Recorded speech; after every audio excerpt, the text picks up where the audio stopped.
Hello Standard 3 students. In this video, we will study the question answers of lesson number 22, Who Fulfills Our Needs of EVS textbook. So let's begin. A. Answer in brief. Number 1. If we do not farm the land in our country, what will happen? Answer. If we do not farm the land in our country, we will not get any food to eat. Our country will have to import food from other countries.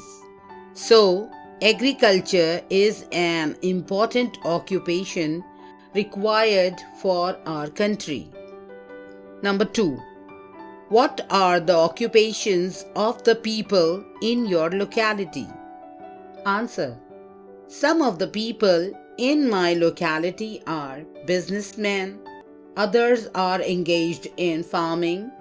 Some of the people work in schools, hospitals, banks, offices, etc. Number 3. Give 3 examples of industry. Answer.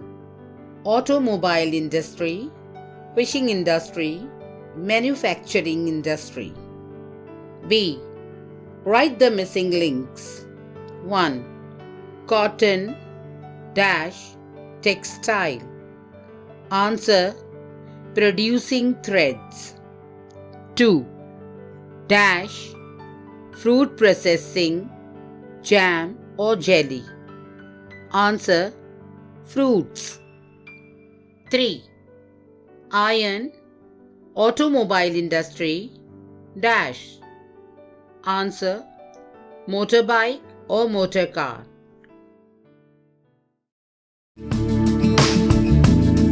Don't forget to subscribe.